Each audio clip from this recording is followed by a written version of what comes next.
Have you ever loved someone so deeply that you would give up everything for them, only to watch them slip away while the very people who could have saved them stood by and did nothing? I'm standing here at her grave right now, my 5-year-old son's small hand clutched tightly in mine, and I can barely breathe through the weight of the grief that's crushing my chest. The morning sun filters through the cemetery trees, casting dancing shadows across the simple marble headstone that bears her name, and I'm whispering to her like I do every Sunday, telling her about our boy, about how he smiled yesterday, about how he has her eyes, those beautiful green eyes that used to light up my entire world. My son doesn't fully understand yet why Mommy isn't coming home, why we visit this quiet place with flowers every week, why Daddy sometimes cries when he thinks no one is watching. He's tracing the letters of her name with his tiny finger, spelling them out slowly the way I taught him, and my heart is shattering into a million pieces all over again, because he'll grow up with only my stories of her, only photographs and memories I desperately try to keep alive. I hear the crunch of gravel behind us, the purr of an expensive engine, and I think nothing of it at first because grief has made me numb to the world around me. But then I turn and see it, a sleek black Mercedes pulling up along the cemetery path, so out of place among the modest vehicles in the parking area. The car door opens and a man steps out, tall and distinguished in an expensive suit that probably costs more than I make in 3 months, silver hair perfectly styled, and even from this distance I can see the resemblance, the same sharp cheekbones, the same proud bearing, and my blood turns to ice in my veins. It's him, her father, the man who told his daughter she was dead to him, the man who slammed the door in our faces when she begged for help as she lay dying, the man who chose his pride and his money over his own child's life, and now he's here, walking toward us with hesitant steps, and I instinctively pull my son closer, my body tensing with a rage I haven't felt since the day I lowered her coffin into the ground. What could he possibly want now after everything? After she's gone? After it's too late for apologies or second chances? My mind is racing, my heart pounding so hard I can hear it in my ears, and I'm transported back to the first time I saw this man, 5 years ago when everything was different, when she was alive and laughing and we thought love could conquer anything. But I'm getting ahead of myself. And if you want to understand why seeing this man makes me want to scream and rage and break down all at once, I need to take you back to the beginning, to the day I met the love of my life and set in motion a chain of events that would bring me the greatest joy and the deepest sorrow I've ever known. It was a Tuesday afternoon in spring when I first saw her, and I remember thinking that she looked completely out of place in the small community college library where I worked as a part-time assistant while finishing my degree. She wore designer clothes that whispered wealth in every stitch, carried a handbag that probably cost more than my car, and had this air of refinement that seemed almost ethereal in the fluorescent lighting and worn carpet of our humble institution. I was shelving books in the literature section when she approached, and when she asked me for help finding a specific volume of poetry, her voice was soft and melodious, with an educated accent that spoke of private schools and cultured upbringing. Our eyes met and something shifted in the universe. I swear I felt it, like a key turning in a lock I didn't know existed inside my chest. She smiled at me, really smiled. Not the polite acknowledgement of service staff, but a genuine expression of warmth. And I was completely lost in that moment, drowning in those green eyes that seemed to see straight through to my soul. We talked for over an hour that first day, ostensibly about books and poetry, but really about everything and nothing. The kind of conversation where time disappears and the rest of the world fades away until there's only the two of you existing in a perfect bubble of connection. She told me her name was Elena, and I loved the way it sounded, like music, like a prayer. And when she left that afternoon, I stood there holding the book she'd forgotten to check out, wondering if I'd imagined the whole thing, if someone like her could really have been interested in someone like me. I came from nothing. You have to understand that. Raised by a single mother who worked 3 jobs to keep us fed and housed. No father in the picture, no family money or connections, just honest poverty and the determination to make something of myself through education and hard work. Elena came back the next day, and the day after that, and soon it became clear that her interest in the library had less to do with books and more to do with the awkward young man who couldn't stop staring at her when he thought she wasn't looking. We started meeting for coffee, then for walks in the park, then for long dinners at cheap restaurants where she never once made me feel inadequate for choosing the least expensive items on the menu. She had this way of making you feel like you were the most important person in the world, when she talked to you, giving you her complete attention, really listening, really caring about your thoughts and dreams and fears. I fell in love with her gradually, and then all at once, like falling asleep. Slowly at first, and then suddenly you're completely submerged and there's no going back. She told me about her family in careful, measured words, painting a picture of wealth and expectation, of a father who built a business empire from the ground up and expected his children to marry within their social class, of a mother who measured worth in country club memberships and charity galas, of a world where love was secondary to status and appearances were everything. I should have been more careful, should have understood the impossibility of what we were building, but love makes you reckless and hopeful and stupid, and I believed with the naive optimism of youth that love really could conquer all obstacles. For 6 months we kept our relationship secret, stolen moments between her society obligations and my work and school schedule, parking lot kisses and whispered phone calls after midnight, the thrill of forbidden love making everything feel more intense and precious. She would sneak away from fundraisers to meet me, showing up in her evening gowns to sit with me in my tiny apartment and eat takeout on my second-hand couch, and she swore she'd never been happier, that all the money and privilege in the world couldn't compare to the way I made her feel, truly seen and loved for who she really was, rather than what she represented. But secrets have a way of coming to light, don't they? Especially in the insular world of the wealthy, where everyone knows everyone and gossip spreads like wildfire through exclusive circles. Helena's younger sister saw us together one evening, holding hands as we walked through a part of town where Elena's people rarely ventured, and by the next morning the entire family knew that the precious daughter and heiress was involved with a nobody, a library clerk, someone so far beneath their station that my existence was an insult to generations of careful social climbing and accumulated wealth. I'll never forget the phone call Elena made to me that night, her voice thick with tears, telling me that her father had summoned her to his study and delivered an ultimatum that changed everything. She could continue seeing me and be immediately cut off from the family, disinherited, disowned, her trust fund frozen, her credit cards cancelled, every door in her social world slammed shut, forced to make it on her own with no support and no safety net. Or she could end our relationship, marry the business partner's son her father had already selected for her, and continue living the comfortable life she'd always known. Most people would have chosen the money, the security, the path of least resistance, but Elena was different. She had this core of steel beneath her gentle exterior,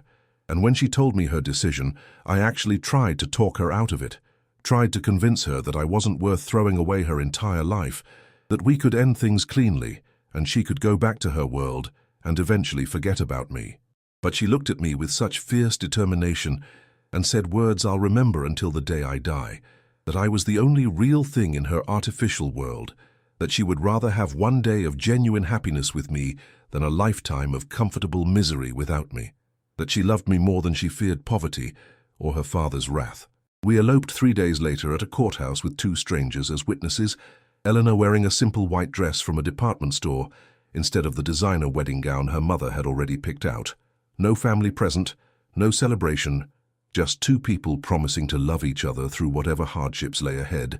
And in that moment I felt like the richest man alive, because I had won the heart of the most incredible woman I'd ever known. Her father's rage when he found out was biblical, apocalyptic, a fury born of wounded pride and thwarted control. He called her personally just once, and I was there when she answered, heard his voice through the phone even though she didn't have it on speaker, heard him tell his daughter that she was dead to him, that she had made her choice and would have to live with the consequences, that she should never contact the family again, never show her face at their home, never expect any help or support from him or anyone connected to their name. Eleanor stood there taking this verbal assault with tears streaming down her face, and when she finally spoke, her voice was steady despite the pain, telling her father that she loved him and hoped he would one day understand, that she would always be his daughter, whether he acknowledged it or not, and that she was sorry he couldn't accept her choice, but she wouldn't apologize for following her heart. He hung up on her mid-sentence, and we stood there in the silence that followed, holding each other while she sobbed against my chest, and I made a vow that I would spend the rest of my life making sure she never regretted her decision, that I would work harder than I'd ever worked to provide for her, and prove that her faith in me wasn't misplaced. We started our life together with almost nothing, living in my cramped studio apartment, that was smaller than Elena's former walk-in closet, furnishing it with second-hand finds and her few possessions she'd managed to take before her father changed the locks on her childhood bedroom. I took on extra shifts at the library, added a night job doing warehouse inventory, dropped down to part-time student status to free up more working hours, determined to support us, while Elena figured out her next steps. She had her degree in art history, practically useless in the job market, her father used to say, but she threw herself into finding work with the same determination she'd shown in choosing our love over luxury. She started as a receptionist at a small gallery,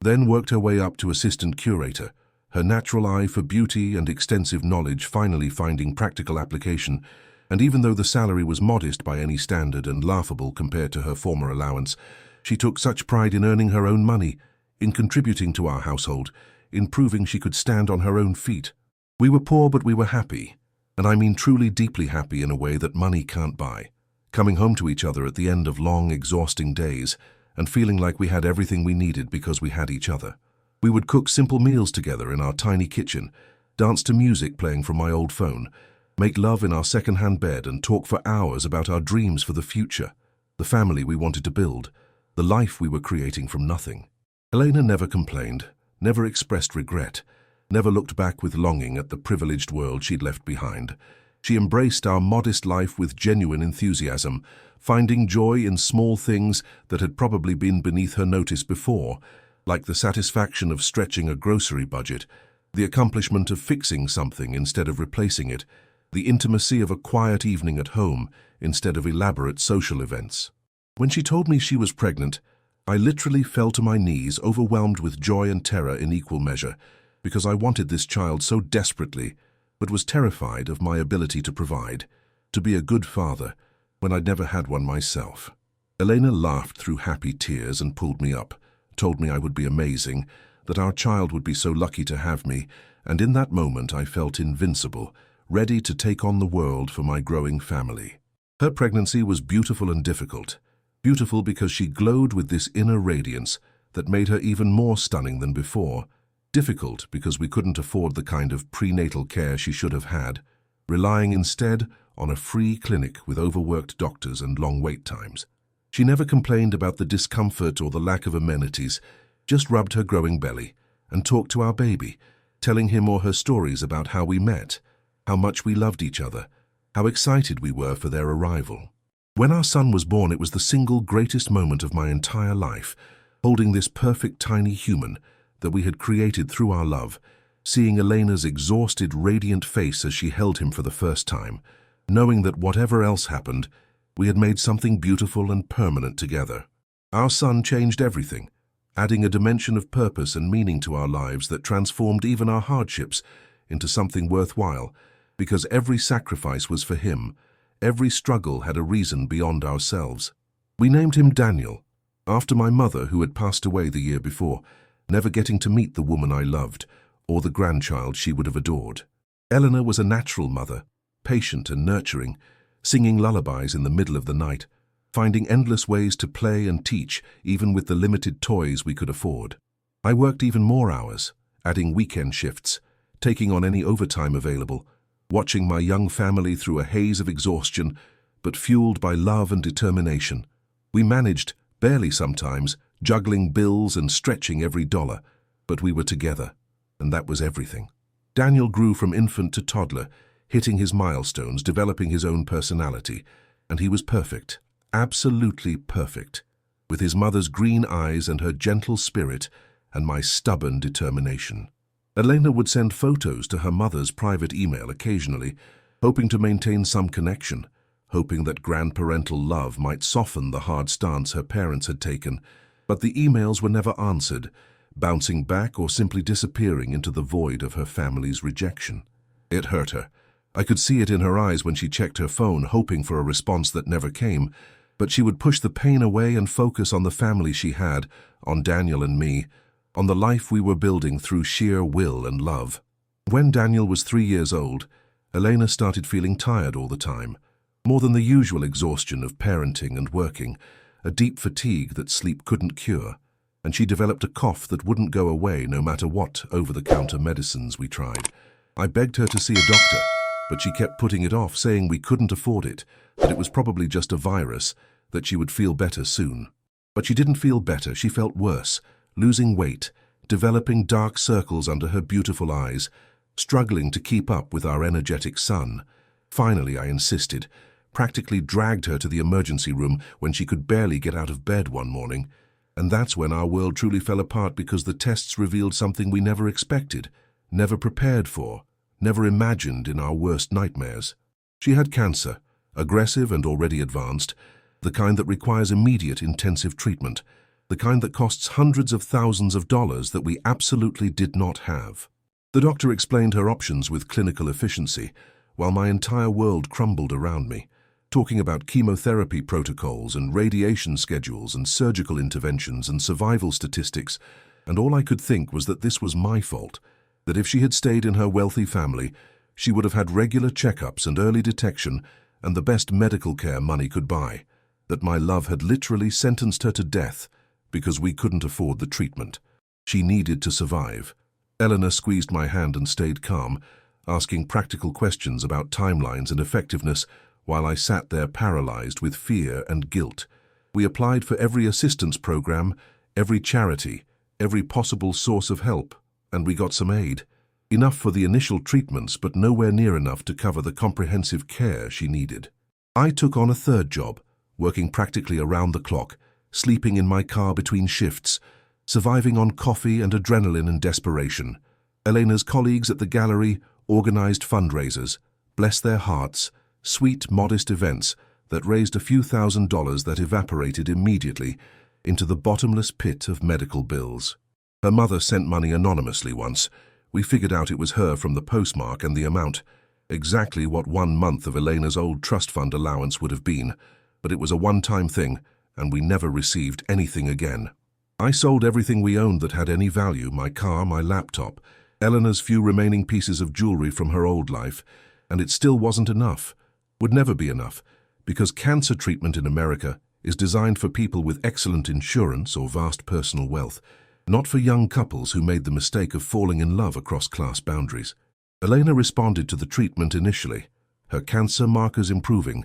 her energy returning slightly, and we dared to hope that maybe we would beat this. Maybe love and determination really could overcome even this ultimate challenge. Daniel would sit with his mother during her treatment sessions, holding her hand while the poison dripped into her veins, telling her stories from preschool, drawing her pictures, being so incredibly brave for such a small child who didn't fully understand why Mommy was sick. She would smile at him through her nausea and weakness, tell him she loved him, stroke his hair with hands that were becoming skeletal as the cancer consumed her from within despite our best efforts. I reached out to her father one last time, swallowing my pride completely, calling his office and somehow getting through to him personally, begging him not for me, but for his daughter, for his grandson, pleading with him to put aside our differences and help save his child's life. He listened to my entire desperate pitch in silence, and then he said something I will never forgive, never forget, words that haunt me still in my darkest moments.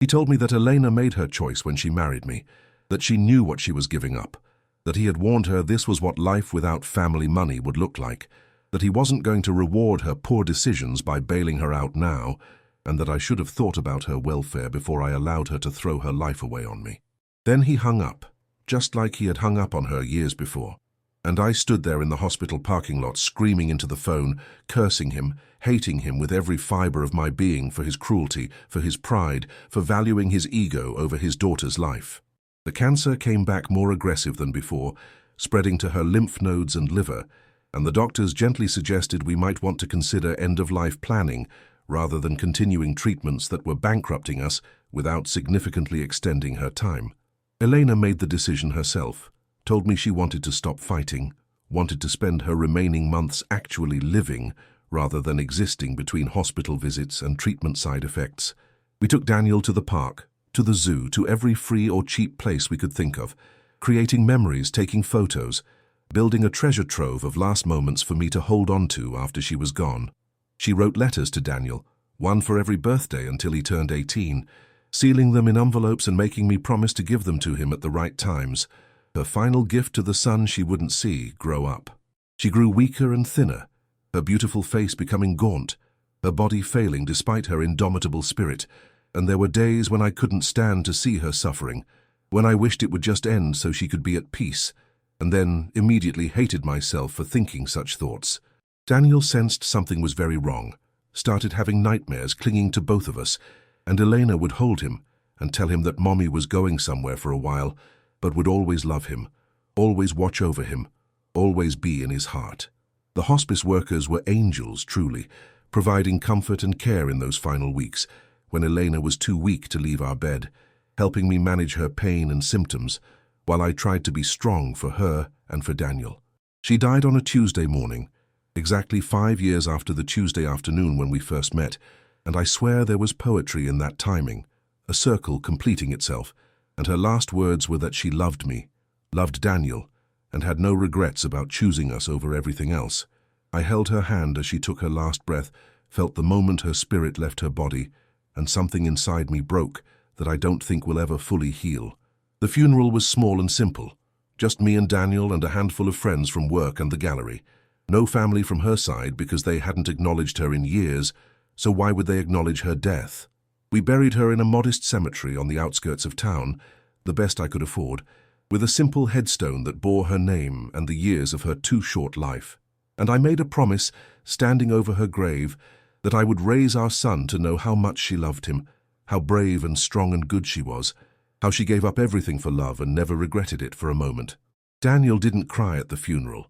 He was too young to process what was happening, just held my hand and asked when Mommy was coming home, and I had to explain through my own tears that Mommy was in heaven now, watching over us, and would always be with us, even though we couldn't see her. The first few months after were the darkest of my life, worse than poverty, worse than exhaustion, just this crushing grief that made every moment an effort, every breath painful, going through the motions of living for Daniel's sake, while inside I was screaming at the unfairness of it all. Now here we are 6 months later, and I've brought Daniel to visit her grave every Sunday without fail, talking to her, telling her about our week, keeping her memory alive in every way I know how. Daniel has started to accept that Mommy isn't coming back, has stopped asking when she'll be home, but sometimes I catch him talking to her photo before bed, and it absolutely destroys me. I've been surviving, not living, but surviving, working my jobs, caring for our son, putting one foot in front of the other because that's what Elena would want, what she made me promise to do in those final days. And now, right now, in this moment that I'll remember for the rest of my life, her father is walking across the cemetery lawn toward us, and the rage that floods through me is so intense, I'm shaking with it. He's older than I remember, more frail despite his expensive clothes and confident bearing, and there's something in his expression that might be regret or grief, but I'm too angry to care, too filled with righteous fury at this man who let his daughter die rather than admit he was wrong. He stops about 10 feet away, and I position myself between him and Daniel, protective, ready to physically throw him out of this cemetery if necessary, because he doesn't deserve to be here, doesn't deserve to mourn her now after refusing to help her when she was alive. He looks at the headstone, at the simple marker that's all I could afford for his daughter, who should have had a mausoleum, a monument, something befitting her worth, and I see his face crack just slightly, the veneer of composure slipping. Daniel is peering around my legs, curious about this stranger in the expensive suit, and the man's eyes lock onto his grandson for the first time, and I watch as recognition and pain flash across his features because Daniel looks just like Elena, has her eyes, her smile, her gentle presence. The man opens his mouth to speak and I cut him off, my voice low and hard and filled with all the grief and anger of the past 6 months. I ask him what he's doing here, what he could possibly want if he's here to gloat over his daughter's grave, to congratulate himself on being right about the consequences of her marrying beneath her station. He flinches at my words, actually physically flinches,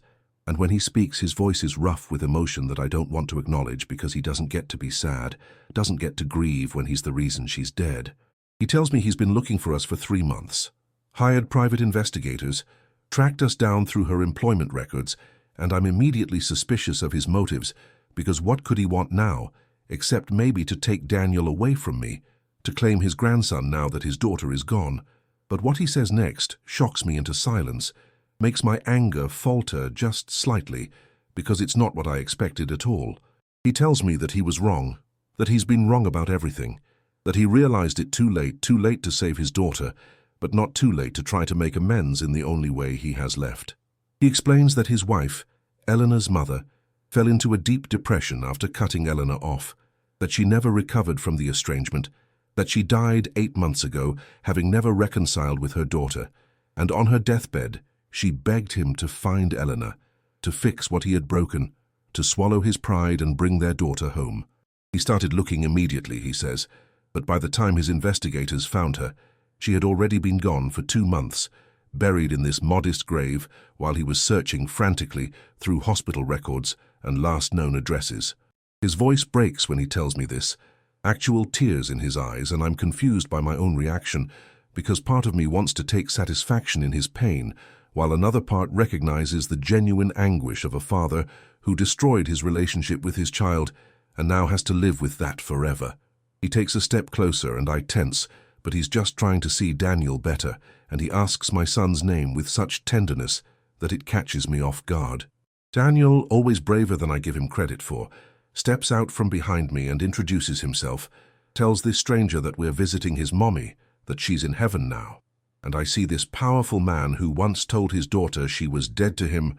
completely break down at the simple, innocent words of his grandson. He falls to his knees right there in the grass, expensive suit be damned, and sobs in a way that suggests he's been holding this grief inside for months, years maybe, all that wasted time and missed opportunities pouring out of him. Daniel looks at me confused, asking why the man is crying, and I'm struggling with my own emotions because I want to hate this man. I've been hating him for years, but seeing him broken like this is forcing me to confront complicated feelings about forgiveness and grief and the ways people fail each other. He composes himself eventually, wiping his eyes, apologizing to Daniel for scaring him, and then he turns to me and says something I never expected to hear from his proud lips. He tells me I was right and he was wrong, that Eleanor made the right choice choosing love over money, that I clearly made her happy in ways his wealth never could, that I gave her something real and meaningful in her short life, and that he will regret until his dying day, that his pride cost him his daughter and prevented him from knowing his grandson. He's not asking for forgiveness, he says, because he knows he doesn't deserve it, but he wants to help now in the only way he can, wants to set up a trust fund for Daniel's education and future, wants to make sure my son never struggles the way we struggled, that Elena's sacrifice wasn't in vain. I'm standing there processing this, my emotions a tangled mess of anger and grief and exhaustion, and something that might be the beginning of understanding, and I realize that I have a choice to make that will affect Daniel's entire future. My first instinct is to refuse, to throw his offer back in his face the way he threw our pleas for help back in ours, to tell him his money is worthless now that Elena is dead and can't benefit from it. The anger is still there, burning hot in my chest, righteous and justified, because where was this remorse when she was lying in a hospital bed, begging for another round of chemo? Where was this desire to help when I was working 3 jobs and still couldn't afford her medications? Where was this grandfather's love when Daniel was asking why we couldn't take Mommy to a better hospital? I opened my mouth to refuse to send him away,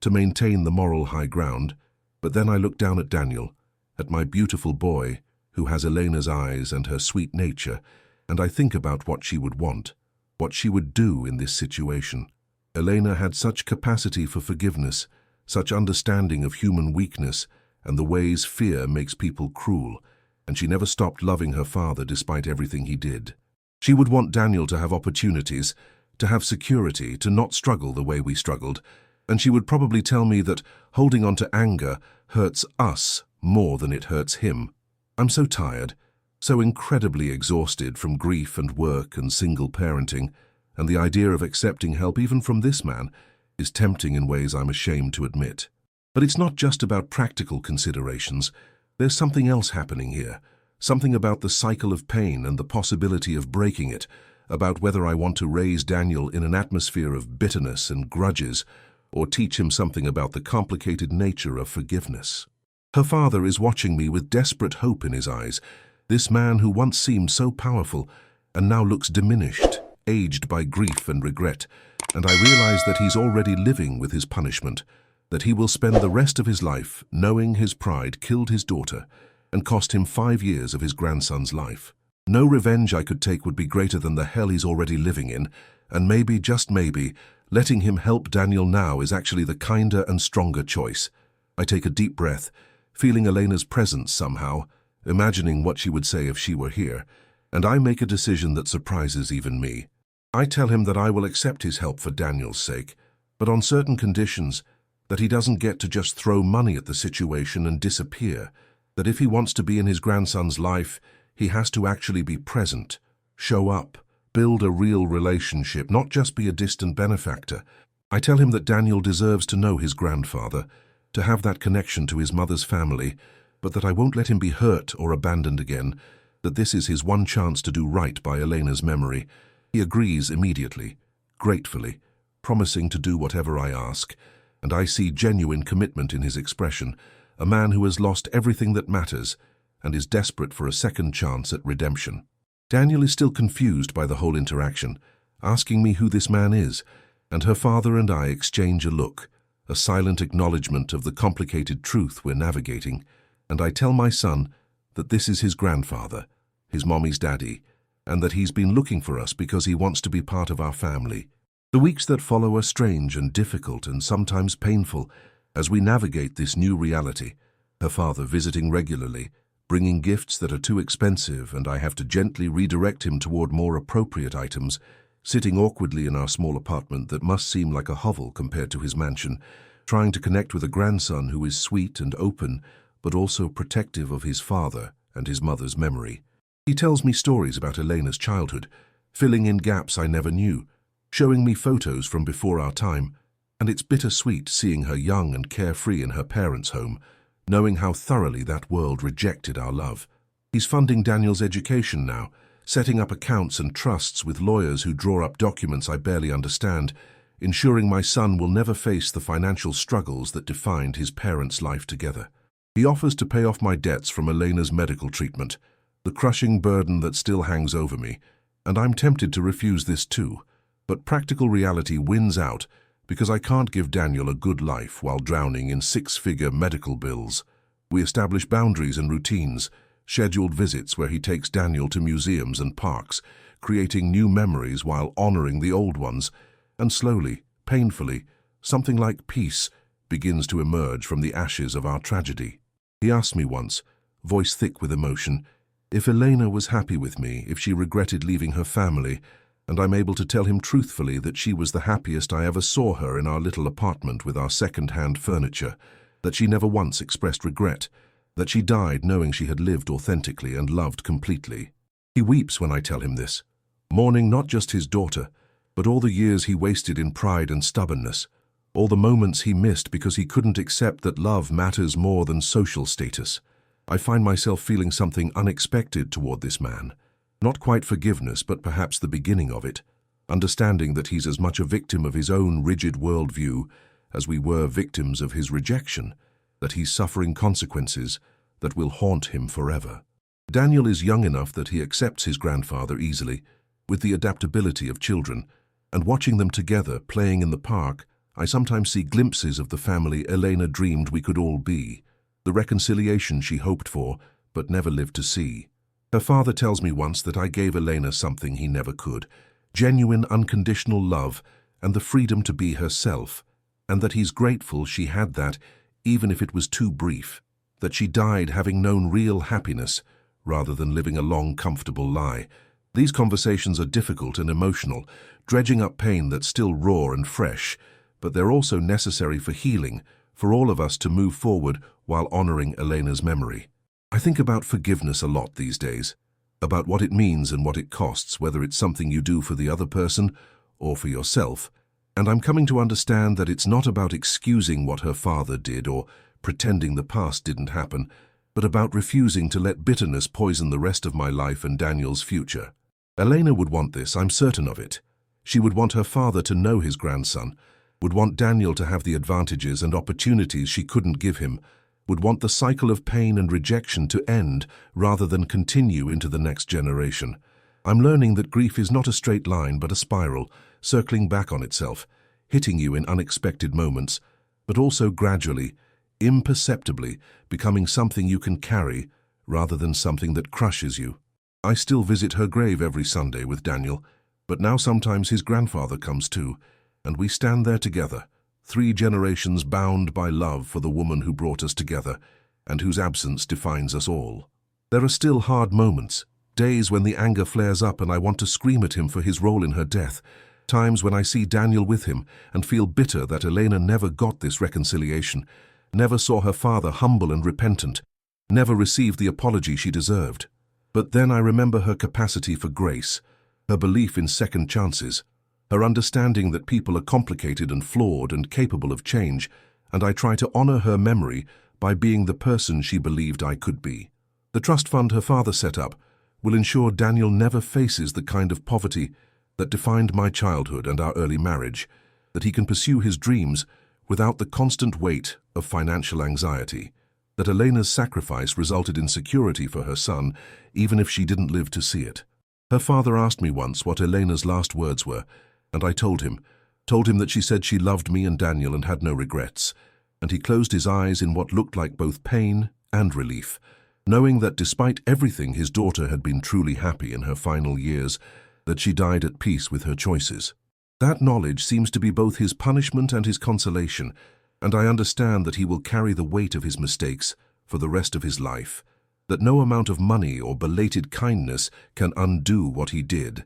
but that he's genuinely trying to make what amends are possible in the time he has left. Have you ever been through something similar? A situation where you had to choose between justified anger and the possibility of healing, between holding on to hurt and letting it go for the sake of moving forward? Comment below and tell me your story, because I've learned through all of this that we're never as alone in our struggles as we think, that others have walked similar paths and survived, that sharing our pain somehow makes it more bearable. Understanding this content, really taking it to heart, is so important because life has a way of confronting us with impossible choices, with situations where there's no clear right answer, where we have to decide what kind of people we want to be in the face of loss and betrayal and regret, and those decisions shape not just our own lives, but the lives of everyone who depends on us. My story isn't unique. Grief and loss and complicated family dynamics are universal human experiences, but every version is personal and painful in its own way.